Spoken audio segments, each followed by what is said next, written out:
Alors voilà, je vais vous parler de l'installation React Vite Starter Pack que j'ai créé. Deux fichiers, en gros un README qui est affiché là et un mini Docker Compose. Donc l'idée c'est de partir de notre système.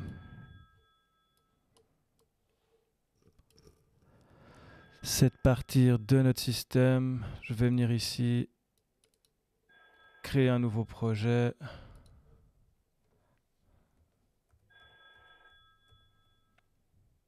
Dring. Que j'appelle React Vite comme ça. Ok, ce projet, je vais le charger dans VS Code.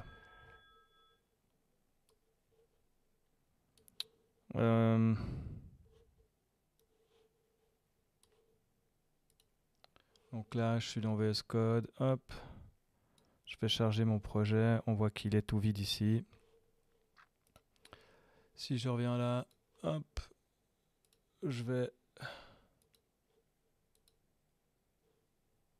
download le zip. Ce sera plus simple. Comme ça évite. Et ça, hop, je vais le mettre dans mon dossier. Hop.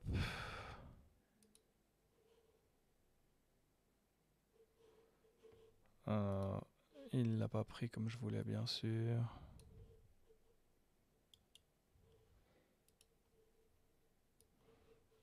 Allez, hop. Je disais donc.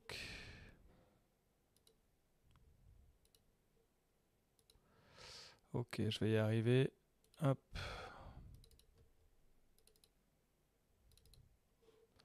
Les fichiers que j'ai téléchargés. Là, je vais simplement les glisser là, ça sera plus simple. Donc là, on a le Docker Compose. Vous voyez que le Docker Compose, il est ultra basique. On lui dit juste qu'on a besoin d'une image avec Node, que notre working directory dans le Docker, ça sera app, qu'il faut exposer ce port, qu'on a un volume qui sera ici, qui va se charger, qui sera mon fichier myapp, et puis que quand on démarre le truc, il va nous lancer un npm install et un npm run dev. Et puis là, on fixe le volume. Tout est expliqué si jamais dans le dossier README. Donc là, je viens ouvrir ici mon terminal et c'est parti. Je vais venir là, première chose, make dir app.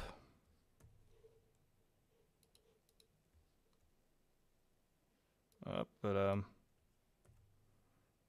Make dir app, qu'est-ce qu'il me fait? Il me crée mon dossier ici, my app. Ensuite, celui-ci, c'est un peu plus spécial. Celui-là, en fait, on lui dit de démarrer rapide un Docker avec dedans Node. Et ensuite, on lui dit tu fais un npx create vite myapp. Vite va proposer un petit process. Donc là, hop, moi je veux du React. Là, je veux que du JavaScript, pas de TypeScript. Là, paf. On voit que dans le fichier myapp, là, il m'a créé tous mes petits fichiers ici qui vont bien. Ensuite, je viens dans vite config ici. On voit que c'est un peu light.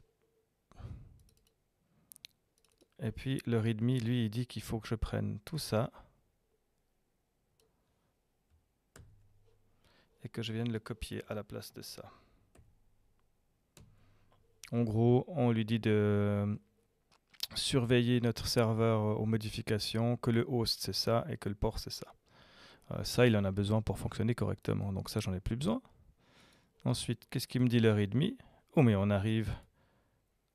On a loupé une tâche encore. Hein, j'ai loupé celui-ci. Donc là, j'ai modifié. Bon, déjà, le readme, ça, c'est pas très grave. Et maintenant, je dois encore... Ici, même chose, on lance un Docker temporaire avec dedans Node.js, ce qui permet de lancer un npm install qui va nous installer le Node module avec toutes les dépendances dans notre fichier. L'avantage de ce système de créer des containers Docker temporaires, c'est que sur ma machine, j'ai pas besoin d'avoir Node 18 d'installer. Même si j'ai pas Node du tout, eh ben, ça fonctionne.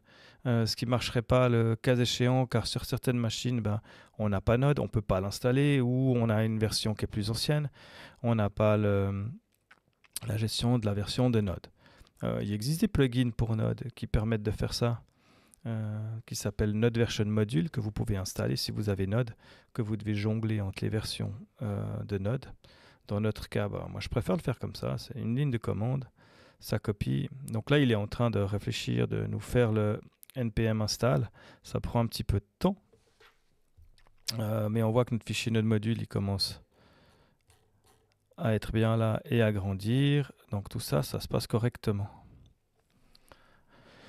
Je suppose que je vais devoir éditer cette vidéo pour avancer cette partie. Donc là, on voit qu'il est toujours en train de réfléchir. Hein. Ça prend un petit peu de temps. C'est complètement normal. Quand je le faisais dans les tests directement dans le container que j'avais fait avant, il me mettait plus de 5 minutes à m'installer toutes les dépendances. Là, ça va plus vite. Ça doit mettre entre 2 et 3 minutes. Mais c'est facile, 2 à 3 minutes pour installer toutes ces dépendances. Et puis, la dernière chose qui nous restera à faire, c'est ici un Docker Compose up pour lancer le container. Et puis, on sera lancé. Donc, là, j'ai fait la version rapide. Donc, ça, et on est bon. Le temps que ça charge, je vais pouvoir... La version détaillée, en fait, revient sur chaque étape. Qu'est-ce que ça fait, le Docker, le fait qu'on va devoir afficher ça. Ensuite, la deuxième ligne de commande, l'édition ici du fichier config, le container, l'explication du Docker Compose, qui est quand même assez simple au final, et qui n'est pas la toute dernière version du Docker Compose. Ici, on voit qu'il manque le module encore. Et puis, quelques commandes Docker que vous pourrez utiliser. Docker Compose up, ça c'est la première fois on fait un build, build. Ensuite, on va pouvoir les prochaines fois faire juste un up. Donc là, il a terminé. Hop. Je fais mon Docker Compose build. Il me create mon truc. Et là, ça m'a l'air bien. Si je reviens dans mon petit fichier ici, je vais venir là sur le localhost.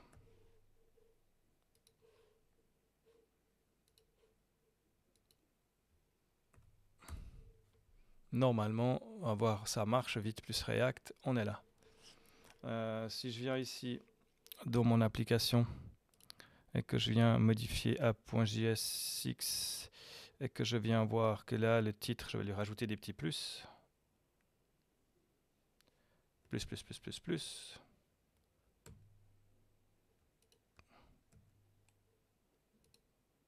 Que je fais pas n'importe quoi.